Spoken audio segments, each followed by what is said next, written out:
Hi అండి. Welcome to DSC informer try method classes. ఈ వీడియోలో మనం ప్రకల్పన పద్ధతి గురించి తెలుసుకుందాం. ఇది మరొక విద్యార్థి కేంద్రీకృత బోధనా పద్ధతి. బోధనా పద్ధతుల్లో ఇది అత్యంత ఇంపార్టెంట్ అన్నమాట. ఎక్కువగా దీనిపైన బిట్ అడగడానికి ఛాన్స్ ఉంది. ఎందుకండి ప్రస్తుత బోధనా విధానాల్లో ఎక్కువగా ఉపయోగిస్తున్నది ప్రాజెక్ట్స్. ఈ ప్రకల్పన పద్ధతికి మరొక పేరే ప్రాజెక్టు పద్ధతి. ఇంగ్లీష్లో ప్రాజెక్టు పద్ధతి అంటాం, తెలుగులో ప్రకల్పన పద్ధతి అంటాం. ఇప్పుడు మన బోధనా విధానాల్లో సిసిఈలో కంటిన్యూస్ కాంప్రహెన్సివ్ ఎవాల్యుయేషన్లో ఎఫ్ఏ ఫార్మాటివ్ అసెస్మెంట్లో ఈ ప్రాజెక్ట్స్ కూడా ఒక టూల్ అనమాట. ఓకే, అందువల్ల ఇది చాలా ఇంపార్టెంట్. దాంతోపాటు ఈ ప్రాజెక్ట్ పద్ధతి పైన ఎట్లా బిట్ అడగటానికి అవకాశం ఉందంటే, బిట్ అనేది మనకి ప్రాజెక్ట్ పద్ధతి పైన డెఫినేషన్స్లో నుంచి అండ్ సోపానాలు స్టెప్స్లో ఈ ప్రాజెక్ట్ చేసేటప్పుడు స్టెప్స్లో రెండింటి పైన బిట్ అడగటానికి ఛాన్స్ ఉంది. కాబట్టి ఈ వీడియోని మర్చిపోకుండా చివరి వరకు చూడండి. మరియు మన వాట్సాప్ గ్రూప్ లింక్ అనేది ఈ వీడియో డిస్క్రిప్షన్లో ఇవ్వడం జరుగుతుంది. ఓకే, ఎవరైనా గ్రూప్లో జాయిన్ అవ్వకపోతే జాయిన్ అవ్వండి. ముందుగా ప్రకల్పన పద్ధతి లేదా ప్రాజెక్టు పద్ధతి ఇది ఎక్కడి నుంచి వచ్చింది? ఈ ప్రాజెక్టు పద్ధతి అనేది వ్యవహారిక సత్తావాదం నుంచి స్వీకరించబడింది. వ్యవహారిక సత్తావాదం నుంచి స్వీకరించబడింది. వ్యవహారిక సత్తావాదం అంటే ఏమిటి? అప్పటి వరకు ఉన్న విద్యా విధానాలపైన తిరుగుబాటుగా వచ్చిన వాదమే వ్యవహారిక సత్తావాదం.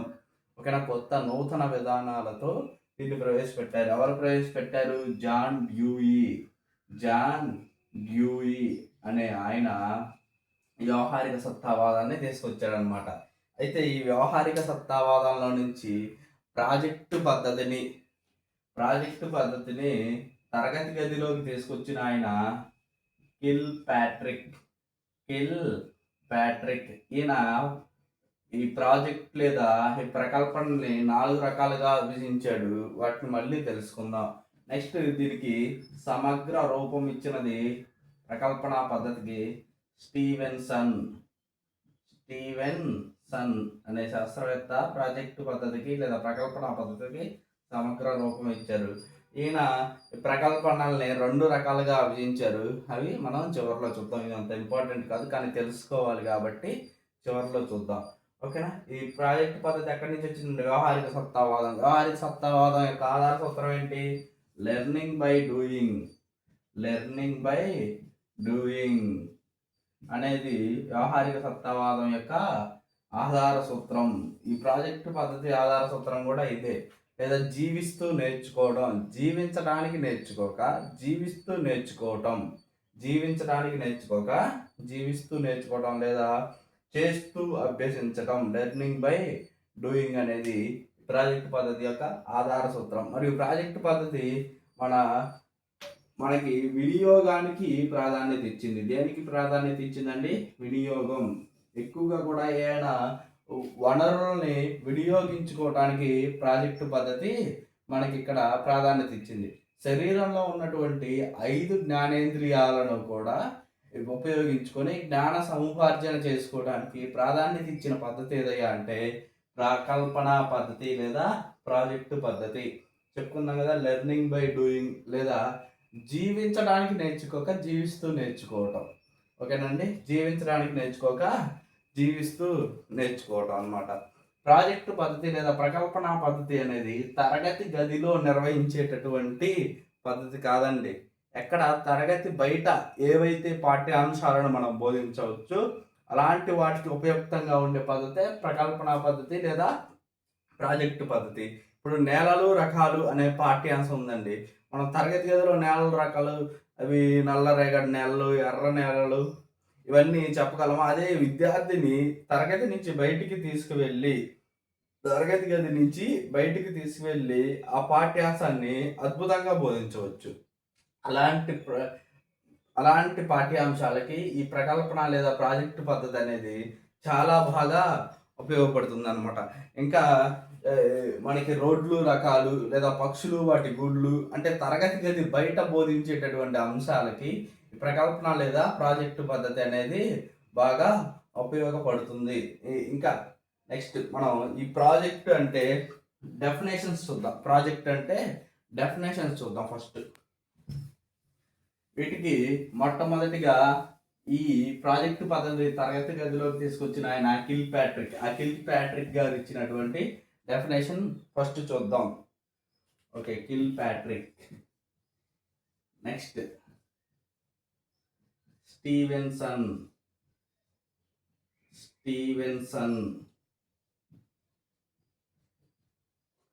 Next Ballard. వీళ్ళు ఇచ్చినటువంటి డెఫినేషన్స్ చూద్దాం. కిల్ ప్యాట్రిక్ అంటే ఏం లేదండి, సహజ పరిస్థితుల్లో హృదయపూర్వకంగా నిర్వహించేటటువంటి కృత్యం లేదా కృత్యాన్నే ప్రకల్పన అన్నాడు అనమాట. సహజ పరిస్థితుల్లో హృదయపూర్వకంగా నిర్వహించేటటువంటి కృత్యాన్నే ప్రకల్పన అని అన్నది ఎవరండి? Kill Patrick. ఇక్కడ హృదయపూర్వకంగా అనేది చాలా జాగ్రత్తగా గుర్తుంచుకోవాలి. ఇదే కీవర్డ్ అనమాట ఇక్కడ కిల్ ప్యాట్రిక్లో కీవర్డ్. ఓకే, నెక్స్ట్ ఈయన స్టీవెన్సన్ ఏమన్నాడు? సహజ పరిసరాలలో నిర్వహించేటటువంటి సమస్యాత్మకమైన లేకపోతే సహజ పరిసరాల్లో పూర్తి చేసే సమస్యాత్మకమైనటువంటి కృత్యం. ఇక్కడ స్టీవెన్సన్లో కీవర్డ్ ఏంటి? సమస్యాత్మకమైన కృత్యం లేదా వ్యాసక్తే ప్రకల్పన అని అన్నది స్టీవెన్సన్. ఎవరండి? స్టీవెన్సన్. నెక్స్ట్ బెల్లార్డ్. ఈయనేం చెప్పాడంటే మన పాఠశాల వాతావరణంలోకి దిగుమతి చేసుకోబడ్డ నిత్య జీవిత అంశమే ప్రాజెక్టు. ఏం చేశారంట? పాఠశాల వాతావరణంలోకి ఏం చేసాం మనం? నిత్య జీవితంలో నుంచి ఒక అంశాన్ని దిగుమతి చేసుకున్నాం. ఆ అంశాన్ని ఏమన్నాడు? ప్రాజెక్టు అన్నాడు. నెక్స్ట్ మనకి పార్కర్. ఈ పార్కర్ ఇచ్చిన డెఫినేషన్ ఇంతకుముందు మనకి డిఎస్సిలో కానీ టెట్లో కానీ వచ్చిందండి. పార్కర్ ఇక్కడ ఏం లేదండి, యోచించటానికి మరియు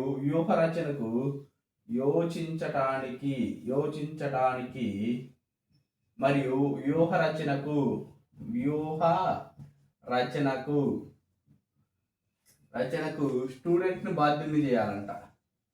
స్టూడెంట్ని బాధ్యుల్ని చేసి ఈ కృత్యాన్ని పూర్తి చేస్తే దాన్నే ప్రాజెక్ట్ అంటారని పార్కర్ గారు చెప్పారనమాట. యోచించడానికి, వ్యూహ రచనకి ఎవరిని బాధ్యుల్ని చేయాలి? విద్యార్థిని బాధ్యుల్ని చేసి దాన్ని కృత్యాన్ని పూర్తి చేస్తే దాన్నే ప్రకల్పన అంటారని పార్కర్ గారు నిర్వచించారనమాట. నెక్స్ట్ మనకి బర్డన్. భౌతికంగా చేసేటటువంటి ఎటువంటి కృత్యాన్నైనా ప్రాజెక్ట్ అంటారు. భౌతికంగా చేసేటటువంటి ఎటువంటి కృత్యాన్నైనా ప్రాజెక్ట్ అంటారు. భౌతికంగా మనం పనిచేయటం అంటే శరీరంతో పనిచేస్తాం. భౌతికంగా పనిచేయటం బరువుగా ఫీల్ అవుతాం. బర్డన్. భౌతికంగా చేసేటటువంటి ఎటువంటి కృత్యాన్నైనా మనం ప్రాజెక్ట్ అంటాం. నెక్స్ట్ ఆంగ్స్ట్రాంగ్.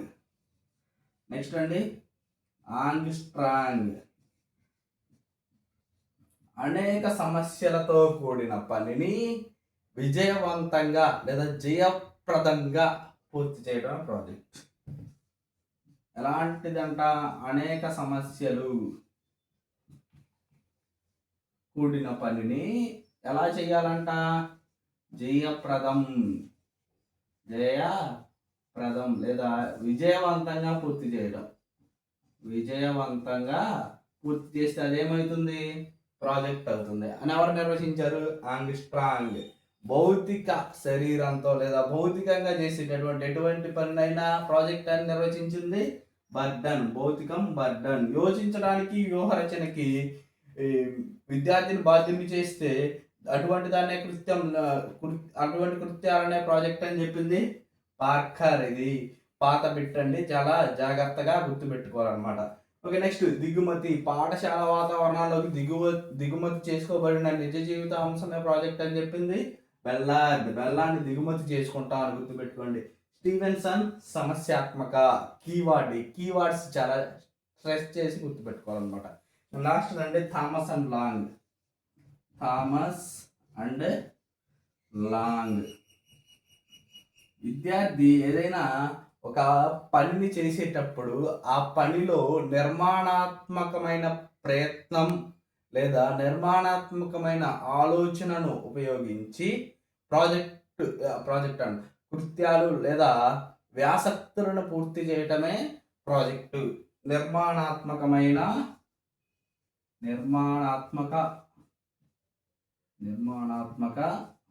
ప్రయత్నం ఆర్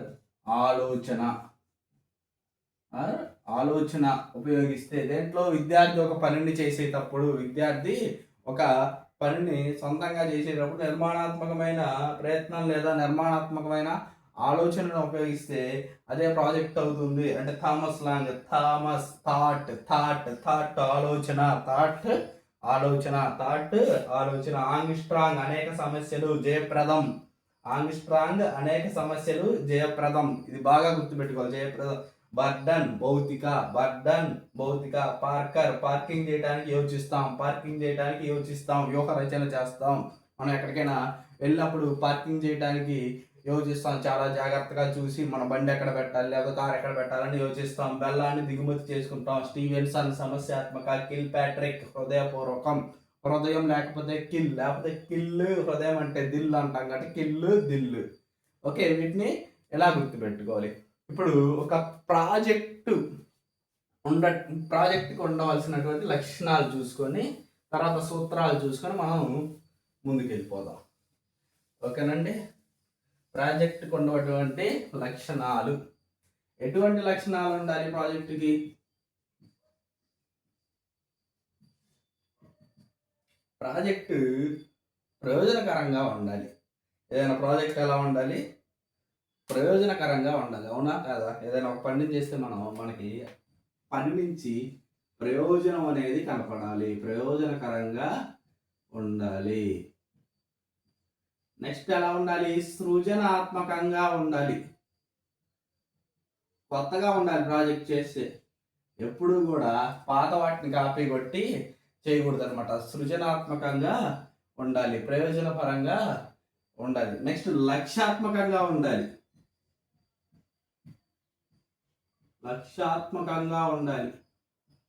నెక్స్ట్ ఎలా ఉండాలంట? విషయ కేంద్రంగా ఉండాలి. ఎలా ఉండాలి? విషయ కేంద్రంగా ఉండాలి.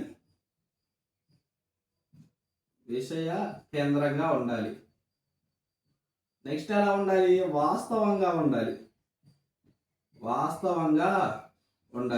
నెక్స్ట్ ఎలా ఉండాలి? నిత్య జీవిత అనుభవాలకు ప్రాధాన్యతనిచ్చేదై ఉండాలి. వాస్తవం లేదా నిత్య జీవిత అనుభవాలను ప్రతిబింబించేదిగా ఉండాలి. నెక్స్ట్ ఎలా ఉండాలి? అనుభవాన్నిచ్చేదై ఉండాలి. ఈ ప్రాజెక్ట్ ఉండవలసిన లక్ష్యాలు. ఇప్పుడు ప్రాజెక్ట్ పద్ధతిని చేసేటప్పుడు గుర్తుంచుకోవాల్సిన కొన్ని సూత్రాలు ఉన్నాయి. ప్రాజెక్టు పద్ధతిని మనం విద్యార్థులకు ఇచ్చేటప్పుడు గుర్తుంచుకోవాల్సినటువంటి సూత్రాలు అన్నమాట. ఏం లేదండి, ఫస్ట్ ఉపయోగితా సూత్రం. ప్రాజెక్టు ఉపయోగాన్ని బట్టి మనం విద్యార్థులకి ఆ ప్రాజెక్ట్ని ఇవ్వాలి. ఏ ప్రాజెక్ట్ పడితే అది ఇవ్వాలి. ఉద్దేశ సూత్రం. ప్రాజెక్టు ఉద్దేశం బాగుండాలి. నెక్స్ట్ మనకు వచ్చేసరికి కృత్యాధార సూత్రం. ప్రాజెక్ట్లో కృత్యాలు ఉండాలి. ప్రాజెక్ట్ ఇస్తే సెల్ ఫోన్లో చూసి రాసేదానిలాగా ఉండకూడదు. అనుభవ ప్రాముఖ్య సూత్రం.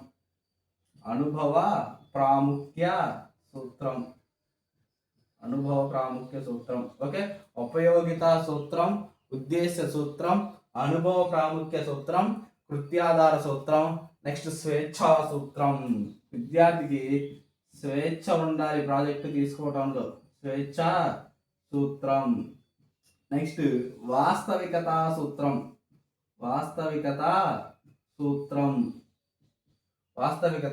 సూత్రం. ఈ ప్రాజెక్ట్ ఇచ్చేటప్పుడు ఇలాంటి సూత్రాలన్నీ కూడా ప్రాజెక్ట్లో ఇమిడి ఉండాలండి.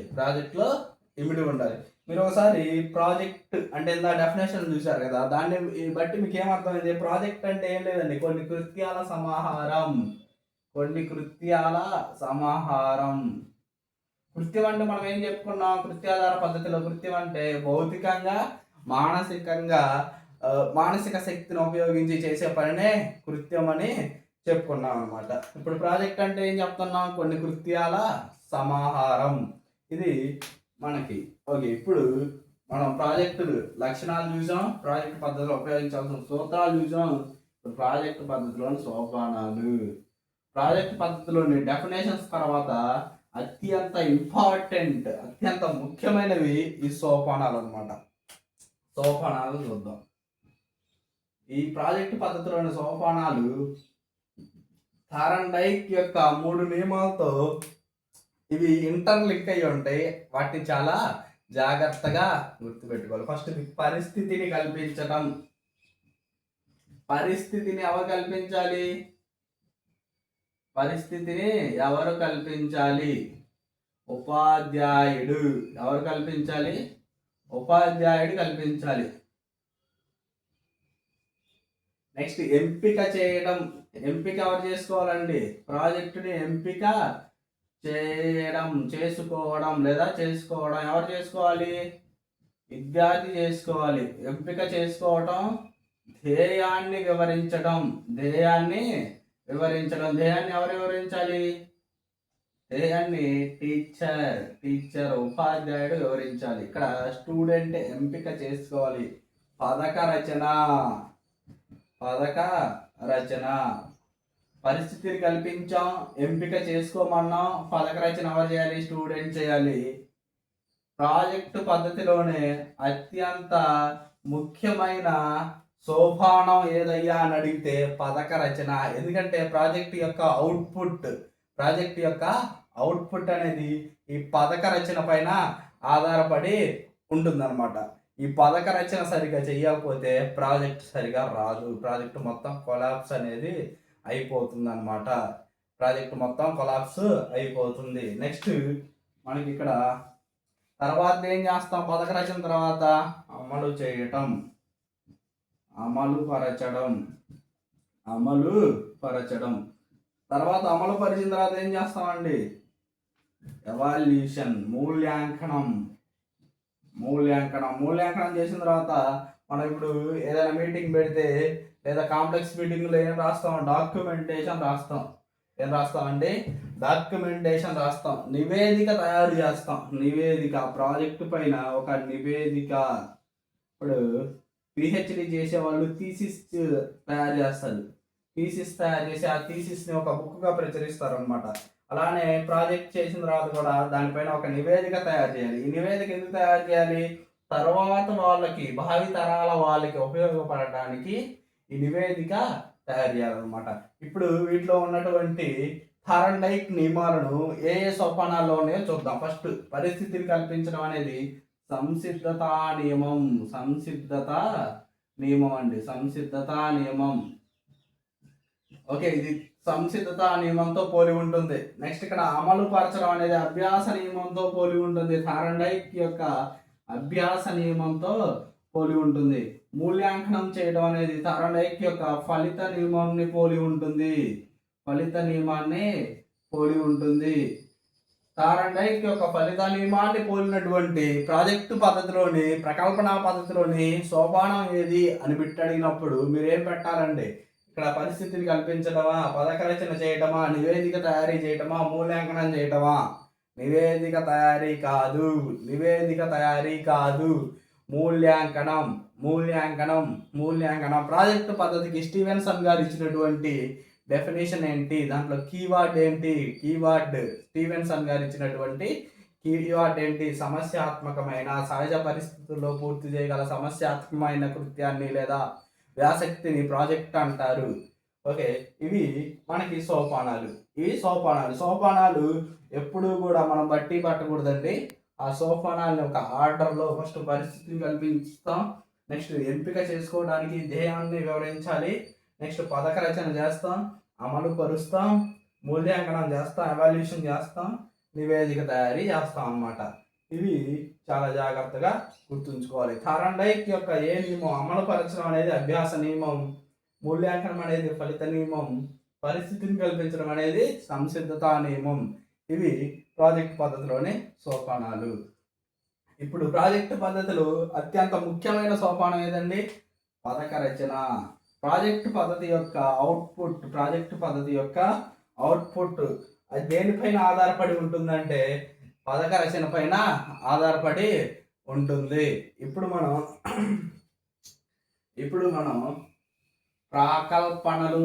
ప్రాజెక్టులు రకాలు అన్నమాట. కిల్పాట్రిక్ గారు ఎలా విభజించారండి ప్రాజెక్టు పద్ధతిని? కిల్పాట్రిక్ గారు 4 రకాలుగా విభజించారు. ఫస్ట్ది నిర్మాణాత్మక ప్రాజెక్టులు. రెండోది ఆనందదాయక ప్రాజెక్టులు. నిర్మాణాత్మకమైనది దాంట్లోనే ఉంది. నిర్మాణం చేసేటటువంటివి కట్టేటటువంటివి. విద్యార్థులు తమ చేతులతో చేసేటటువంటి ఎటువంటి ప్రాజెక్టులైనా అవన్నీ కూడా నిర్మాణాత్మకమైనటువంటి ప్రాజెక్టులే. ఎలాంటివి చేస్తారు విద్యార్థులు? చార్టులు రాస్తారు, మట్టితో బొమ్మలు చేస్తారు, అట్ట ముక్కలు లేదా కార్డు బోర్డులతో వివిధ రకాలైన ఆకారాలు చేస్తారు, పేపర్లతో ఆకారాలు చేస్తారు. ఏదైనా పాడైపోతే దాన్ని బాగు చేసినా కానీ అది నిర్మాణాత్మకమైనటువంటి ప్రాజెక్టులు అన్నమాట. ఆనందదాయకమైన ప్రాజెక్టులు. విద్యార్థులకి ఆనందం కలగడానికి ఎటువంటి పనులు చేస్తారు? వాళ్ళు ప్రదర్శనలు ఇస్తారు. ఫీల్డ్ ట్రిప్స్, క్షేత్ర పర్యటనలు, ఇంకా టూర్లు ఇవన్నీ ఉంటాయి కదా, అంటే ఎడ్యుకేషనల్ టూర్స్ అన్నమాట, ఎక్స్కర్షన్స్. ఇవన్నీ కూడా ఆనందదాయక ప్రకల్పనల కిందకి వస్తాయి. నెక్స్ట్ ప్రజ్ఞా ప్రకల్పనలు. ఈ ప్రజ్ఞా ప్రకల్పనలు అంటే ఏం లేదండి, విద్యార్థులు తమ ఇంటెలిజెన్స్, తమ బుద్ధిని ఉపయోగించి సాల్వ్ చేసేవి. చిక్కు ప్రశ్నలు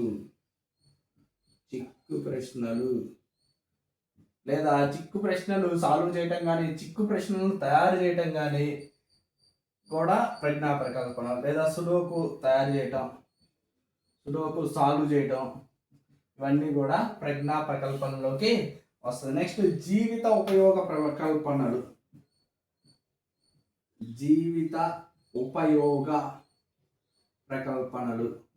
ఏ ప్రకల్పనలు అండి? జీవిత ఉపయోగ ప్రకల్పనలు. జీవితానికి ఉపయోగపడేవి. ఏవి జీవితానికి ఉపయోగపడతాయి? ఇప్పుడు మనం ఏదైనా పని నేర్చుకుంటే, ఇప్పుడు బ్యాంక్ ఉంది, విద్యార్థి పెద్ద అయిన తర్వాత తను సంపాదించిన డబ్బులు బ్యాంకులో దాచుకోవాలనుకుంటాడు. ఆ పనిని ముందుగా తెలుసుకోవటం, ఏదైనా సర్వేల గురించి తెలుసుకోవటం, లేకపోతే తను తర్వాత చేసేటటువంటి పనిని గురించి తను ఇన్ఫర్మేషన్ కలెక్ట్ చేసుకోవటం, ఇవన్నీ కూడా జీవిత ఉపయోగ ప్రకల్పనలు. సర్వేలు, ఏవైనా విధులు తెలుసుకోవటం ఈ జీవిత ఉపయోగ ప్రకల్పనల కిందకి వస్తుంది. ఇప్పుడు బ్యాంక్ విధులు తెలుసుకొని తను పెద్దయినప్పుడు అంటే మేజర్గా మారినప్పుడు 18 ఇయర్స్ దాటిన తర్వాత తను బ్యాంక్ అకౌంట్ ఓపెన్ చేసి తనకు వచ్చే పాకెట్ మనీని దాంట్లో దాచుకోవడం తనకి ఎలా ఉపయోగపడుతుంది? అది ముందుగా తెలుసుకోవటం వల్ల జీవితానికి ఉపయోగపడుతుంది. మనీని సేవ్ చేసుకునే అలవాటు అనేది ఇక్కడ వస్తుంది. ఓకే, నెక్స్ట్ మనకి ఈ ప్రాజెక్టు పద్ధతిలో బోధించగలిగినటువంటి కొన్ని పాఠ్యాంశాలు చూద్దాం. పక్షులు నివాసాలు, రోడ్లు రకాలు, నేలలు రకాలు, పక్షులు ఆహారపు అలవాట్లు, దారాలు రకాలు. నెక్స్ట్ పోస్ట్ ఆఫీస్ విధులు లేదా బ్యాంక్ విధులు. నెక్స్ట్ అనులోమానుపాతం. ఇప్పుడు ఈ అనులోమానుపాతానికి ఒక ఎగ్జాంపుల్ చూద్దాం. అనులోమానుపాతాన్ని ఉపాధ్యాయుడు విద్యార్థికి నేర్పించాలనుకున్నాడండి. ఆ నేర్పించాలనుకొని విద్యార్థులకి కొన్ని ప్రాజెక్టులు ఇచ్చాడు. ఏమని ఇచ్చాడు? ఒక ముగ్గురు ఏ, బి, సి అనే ముగ్గురు విద్యార్థులకి ఏం చెప్పాడంటే, నిత్య జీవితంలో దొరికేటటువంటి వస్తువుల్ని మనం ఫస్ట్ మీరు షాప్కి వెళ్ళి వాటి రేట్లను కనుక్కొని రండిరా. ఎలా కనుక్కొని రావాలంటే, ఫస్ట్ ఏ అనేవాడికి ఒక బిస్కెట్ ప్యాకెట్ గురించి చెప్పాడనమాట. బిస్కెట్ ప్యాకెట్ 10 రూపాయలు అయితే ముందుగా నువ్వు ఒక బిస్కెట్ ప్యాకెట్ ధర అడుగు, తర్వాత 3 ధర అడుగు, తర్వాత 5 ధర అడుగు అని. బికి ఏం చెప్పాడంటే, ఒక కార్డ్ అంటే పెరుగు ప్యాకెట్ ధర అడగమన్నాడు. ఒకటి దాని ధర అడుగు, 3 ధర అడుగు, 5 ధర అడుగు. ఓకే. సికి ఏం చెప్పాడంటే, నువ్వు ఏదైనా ఒక వస్తువు పలానా పౌడర్ డబ్బా ధర అడుగు, 1, 3, నెక్స్ట్ 5. ఓకేనా? 5 ధర అడుగు అని చెప్పాడు అనమాట. ఇక్కడ చెప్తే సారీ ఓకే, 5 ధర అడుగు అని చెప్పాడు అనమాట. ఇప్పుడు విద్యార్థి చేసుకొని వచ్చాడు. సార్ మీరు చెప్పినట్లే చేసుకొచ్చా సార్, నేను షాప్కి వెళ్ళాను, ఫస్ట్ ఒక బిస్కెట్ ప్యాకెట్ 10 రూపాయలు అన్నారు, 3 అయితే 30 అన్నారు, 5 అయితే 50 అన్నారు. ఇక్కడ తర్వాత బి అనే విద్యార్థి కూడా చెప్పాడు పెరుగు ప్యాకెట్ ధర, లేకపోతే సి అనే విద్యార్థి కూడా పౌడర్ డబ్బా ధర. ఎట్లా? అరే మీరు ఒకసారి గమనించండి, ఇక్కడ గమనించినట్లే మీరు ఏం గమనించారు సార్? వస్తువులు ఎక్కువ కొనే కొంది బట్టి మనం చెల్లించేటటువంటి డబ్బు కూడా పెరుగుతుంది సార్. మనం అంటే వస్తువులు పెరిగితే వాటికి చెల్లించాల్సిన డబ్బులు ఏమవుతుంది? పెరుగుతున్నాయి. లేకపోతే చెల్లించాల్సిన డబ్బులు పెరిగితే వస్తువులు పెరుగుతున్నాయి అన్నమాట. ఒకటి పెరిగితే మరొకటి కూడా పెరుగుతూ ఉంటుంది. ఇట్లా అనులోమానుపాతం అంటారు దీన్నే. వస్తువులు పెరిగే కొద్దీ వాటి ధరలు ఎలా ఉంటాయంటే అనులోమానుపాతంలో ఉంటాయి. అంతేగా వస్తువులు పెరిగినప్పుడు వాటి ధరలు కూడా పెరుగుతాయి అన్నమాట. వస్తువులు పెరిగినప్పుడు వాటి ధరలు కూడా పెరుగుతాయి. ఇట్లా ప్రాజెక్టు పద్ధతిలో విద్యార్థికి అనులోమానుపాతాన్ని బోధించవచ్చు అన్నమాట. అనులోమానుపాతాన్ని బోధించవచ్చు. ఇంకా పంటలు రకాలు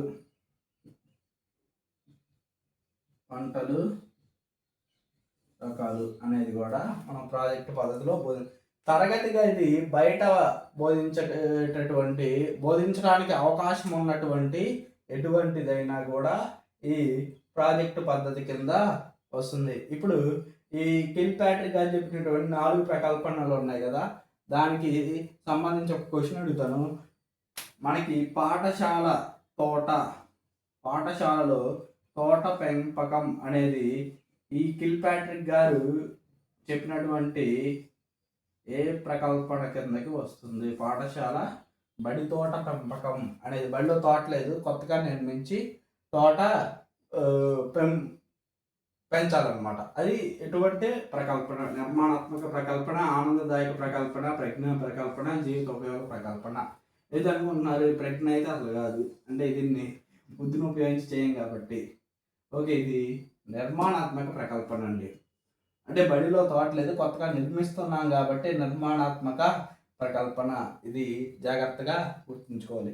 ఇంకా బెల్లార్డ్ కాదు, పార్కర్ అనే శాస్త్రవేత్త ప్రకల్పన పద్ధతికి ఇచ్చినటువంటి నిర్వచనం గత ప్రీవియస్ డిఎస్సిలో అడగడం జరిగింది. ఏమి ఇచ్చాడండి పార్కర్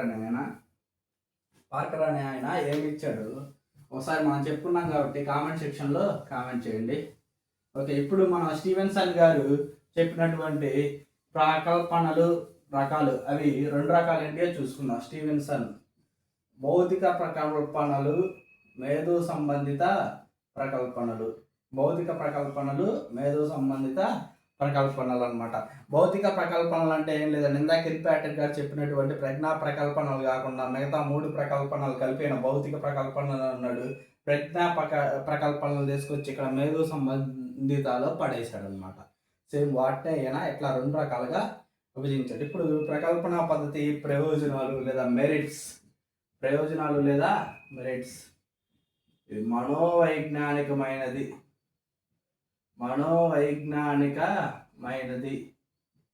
ప్రజాస్వామ్య విలువలు పెరుగుతాయి. దీనిలో బోధించడం వల్ల ప్రజాస్వామ్య ప్రయోజనాలు. ప్రజాస్వామ్య విలువలు పెరుగుతాయి. ప్రజాస్వామ్య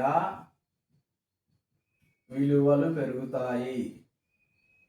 హక్కులు ఉన్నప్పుడు బాధ్యతలు కూడా ఉంటాయి అని ఈ ప్రకల్పన పద్ధతి, ప్రాజెక్టు పద్ధతి ద్వారా తెలుసుకుంటారు.